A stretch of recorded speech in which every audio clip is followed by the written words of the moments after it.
പല ത്വക്ക് രോഗങ്ങളുടെയും മാനിഫെസ്റ്റേഷൻ വായിൽ കാണിക്കാറുണ്ട് അൾസറായിട്ട്.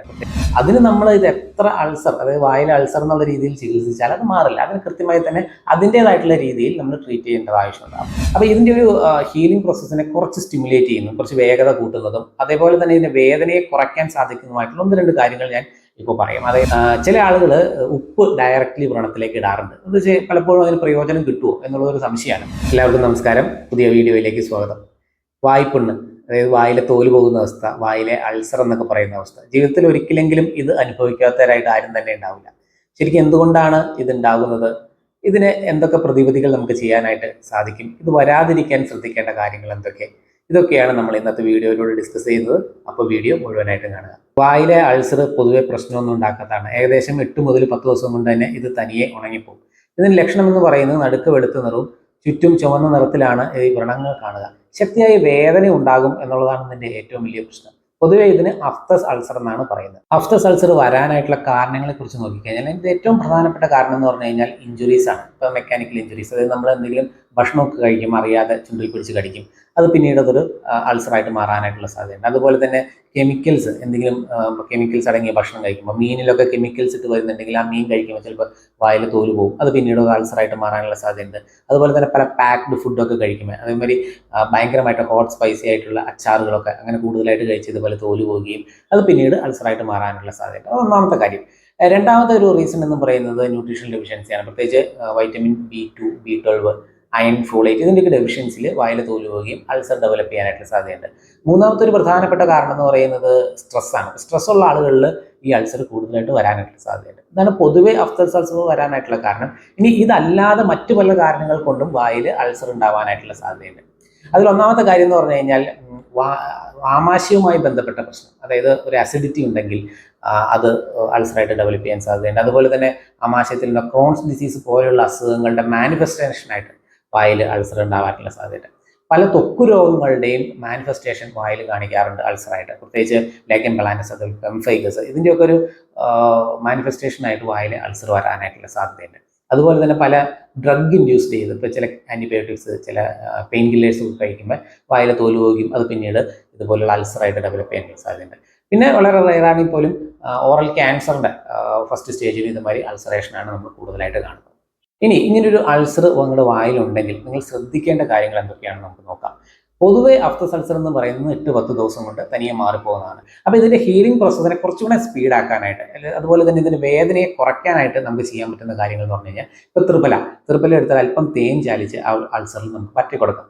അതുപോലെ ത്രിഫലയും അല്പം ഉപ്പും ഇന്ദുപ്പും ചേർത്തിട്ട് വെള്ളം തിളപ്പിച്ച് അത് കവിളിക്കൊള്ളാം. ഇപ്പോൾ ഗണ്ടൂഷം, കവളം, ഇതൊക്കെയാണ് ആയുർവേദം ഇതിന് പ്രതിവിധിയായിട്ട് പറയുന്നത്. ചില ആളുകൾ ഉപ്പ് ഡയറക്റ്റ്ലി വ്രണത്തിലേക്ക് ഇടാറുണ്ട്. എന്ന് വെച്ചാൽ പലപ്പോഴും അതിന് പ്രയോജനം കിട്ടുമോ എന്നുള്ളതൊരു സംശയമാണ്. ശരിക്കും ഉപ്പ് ഇട്ട് കഴിഞ്ഞ് കഴിഞ്ഞാൽ ഒരു ചെറിയ രീതിയിലുള്ള പ്രയോജനം ഉണ്ടാവും. കാരണം എന്ന് വെച്ച് കഴിഞ്ഞാൽ ഉപ്പ് പൊതുവെ നീർക്കിട്ട് വലിക്കുന്നതാണ്. അപ്പോൾ അതുകൊണ്ട് തന്നെ ഇൻഫ്ലമേഷനെ കുറയ്ക്കാനായിട്ട് അത് സഹായിക്കും. അത് മാത്രമല്ല, ഇത് ഇടുമ്പോൾ ഭയങ്കരമായിട്ടുള്ള ഒരു ഇറിറ്റൻ്റ് ആണ്, ഭയങ്കരമായിട്ടുള്ള ഒരു ബേണിംഗ് സെൻസേഷൻ ഉണ്ടാവും.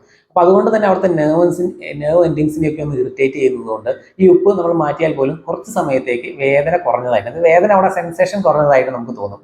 എന്നാൽ ഇത് ഹീലിംഗ് പ്രോസസ്സിനെ സഹായിക്കുന്നുണ്ടോ എന്ന് ചോദിച്ചു കഴിഞ്ഞാൽ തീർച്ചയായിട്ടും ഇല്ല എന്നുള്ളത് തന്നെയാണ്. പൊതുവെ ഇതൊരു ഇറിറ്റൻ്റ് ആയതുകൊണ്ട് ഈ ഒരു വ്രണത്തിൻ്റെ ഒരു വ്യാപ്തി ചിലപ്പോൾ കൂടാനായിട്ടൊക്കെ ഇത് കാരണമായി തരും. അപ്പോൾ പൊതുവെ അത് ഒരു ഹീലിംഗ് പ്രോസസ്സിനെ കുറയ്ക്കാനായിട്ടാണ് സാധ്യത. ഇനി ഇങ്ങനെ ഒരു അൾസറുള്ള ആളുകൾ എപ്പോഴാണ് ഡോക്ടറെ കാണേണ്ടത് എന്നുള്ളത് പലപ്പോഴും ആളുകൾ ഇത് അത്ര കാര്യമാക്കാറില്ല. ഇത് തന്നെ മാറിപ്പോകുന്നു എന്നുള്ളത് കൊണ്ട് തന്നെ ഇതിനകത്ത് ഡോക്ടറെ കാണേണ്ടത് എപ്പോഴാണെന്ന് വെച്ച് കഴിഞ്ഞാൽ, ഇപ്പോൾ നിങ്ങൾക്കൊരു 8-10 ദിവസം കൊണ്ട് ഇത് മാറുന്നില്ല, അല്ലെങ്കിൽ 10-15 ദിവസമായിട്ട് ഇത് മാറുന്നില്ല, റിപ്പീറ്റഡ് ആയിട്ട് പിന്നെയും വരുന്നുണ്ട് എന്നുണ്ടെങ്കിൽ തീർച്ചയായിട്ടും നിങ്ങൾ ഒരു ഡോക്ടറെ അടുത്ത് പോകണം. കാരണം ഞാൻ നേരത്തെ പറഞ്ഞ മാതിരി പല ത്വക്ക് രോഗങ്ങളുടെയും മാനിഫെസ്റ്റേഷനായിട്ട് ഇത് വരാം. അതുപോലെ തന്നെ മറ്റ് പല ക്രോൺസ് ഡിസീസ് പോലെയുള്ള ആമാശയ സംബന്ധമായ അസുഖങ്ങളുടെ മാനിഫെസ്റ്റേഷനായിട്ട് വരാം.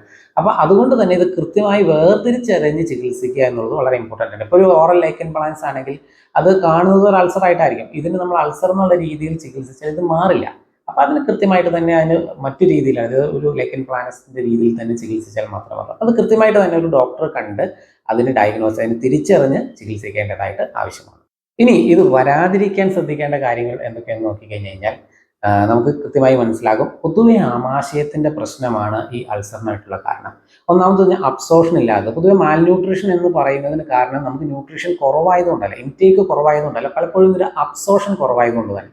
അപ്പോൾ അതുകൊണ്ട് തന്നെ ഈ അബ്സോർഷനെ പ്രൊമോട്ട് ചെയ്യുക എന്നുള്ളത് വളരെ ഇമ്പോർട്ടൻ്റ് ആണ്. ദഹന വ്യവസ്ഥയെ കറക്റ്റ് ചെയ്യുക എന്നുള്ളത് വളരെ ഇമ്പോർട്ടൻ്റ് ആണ്. അതുപോലെ തന്നെ വയറുമായി ബന്ധപ്പെട്ട അസിഡിറ്റി ഇതിനൊരു പ്രശ്നമാണ്. അപ്പം അതുകൊണ്ട് തന്നെ ആമാശയത്തെ ക്ലിയർ ചെയ്യുക എന്നുള്ളത് ഈ ഒരു അസുഖത്തെ സംബന്ധിച്ചിടത്തോളം ഇതിനെ പ്രിവെൻറ്റ് ചെയ്യാൻ ഏറ്റവും പ്രധാനപ്പെട്ട കാര്യമാണ്. കോൺസ്റ്റിപ്പേഷൻ ഒഴിവാക്കുക. അപ്പം അതുകൊണ്ട് തന്നെ ധാരാളം ഫൈബറുള്ള ആഹാരം കഴിക്കുക. അതുപോലെ ഹോട്ട് ആൻഡ് സ്പൈസി ഫുഡ്, പ്രത്യേകിച്ച് അച്ചാറ് പോലുള്ള ആഹാരങ്ങൾ കൂടുതൽ കഴിക്കുന്നുണ്ടെങ്കിൽ അത് കുറയ്ക്കുക. വെള്ളം ധാരാളം കുടിക്കുക. ഇതൊക്കെ ഇതിനെ പ്രിവെൻറ്റ് ചെയ്യാനായിട്ട് ഏറ്റവും നമുക്ക് ചെയ്യാവുന്ന കാര്യങ്ങളാണ്. പിന്നെ മോര് ദിവസവും ശീലിക്കുന്നത് ഇത് വരാതിരിക്കാൻ ഏറ്റവും പ്രയോജനപ്പെടുന്ന കാര്യം. കാരണം മോരിൽ ധാരാളം ഈ പറഞ്ഞ വൈറ്റമിൻസ് ഉണ്ട്. വൈറ്റമിൻ ബിയും B12 ധാരാളമായിട്ടുണ്ട്. അതുപോലെ തന്നെ ഇത് ദീപനമാണ്. ആയുർവേദ പ്രകാരം ദീപനം എന്ന് പറഞ്ഞു കഴിഞ്ഞാൽ ഇത് ഡൈജഷനെ കൂട്ടുന്നതാണ്, അബ്സോർഷനെ കൂട്ടുന്നതാണ്. അതുപോലെ തന്നെ കോൺസ്റ്റിപ്പേഷനെ ഇല്ലാതാക്കുന്നതാണ്. അപ്പോൾ അതുകൊണ്ട് തന്നെ ഈ മോര് കഴിക്കുമ്പോൾ അല്പം കറിവേപ്പില ചേർത്ത് കഴിക്കാൻ നോക്കുക. അതുപോലെ തന്നെ ഒരു കഷ്ണം ഇഞ്ചിയും കറിവേപ്പിലയും ചേർത്ത് കഴിക്കാനായിട്ട് നിങ്ങൾ ശ്രദ്ധിക്കുക. കറിവേപ്പില പ്രത്യേകിച്ച് H. pylori പോലുള്ള ബാക്ടീരിയകളുടെ വളർച്ചയെ നിയന്ത്രിക്കുന്നതാണ്, അതിനെ കുറയ്ക്കുന്നതാണ്. അതുകൊണ്ട് തന്നെ ഇത്തരത്തിലുള്ള മോര് നമ്മൾ ദിവസവും ശീലിക്കുന്നത് ഇത് പ്രിവെൻറ്റ് ചെയ്യാനായിട്ട് ഏറ്റവും പ്രയോജനം ചെയ്യുന്ന കാര്യമാണ്. പിന്നെ സ്ട്രെസ് ലെവൽ കൂടുതലാണെങ്കിൽ തീർച്ചയായിട്ടും മെഡിറ്റേഷൻ പോലുള്ള കാര്യങ്ങൾ, യോഗ, പ്രാണായാമം പോലുള്ള കാര്യങ്ങളൊക്കെ ശീലിക്കുന്നത് വളരെ പ്രധാനപ്പെട്ട കാര്യമാണ്. ആയുർവേദത്തിൽ ഇതിനെ മുഖഭാഗം എന്നാണ് പറയുന്നത്. പൊതുവെ പിത്തത്തിന്റെ വർധനവ് കൊണ്ടാണ് ഈ മുഖഭാഗം എന്ന് പറയുന്ന രോഗമാണ്.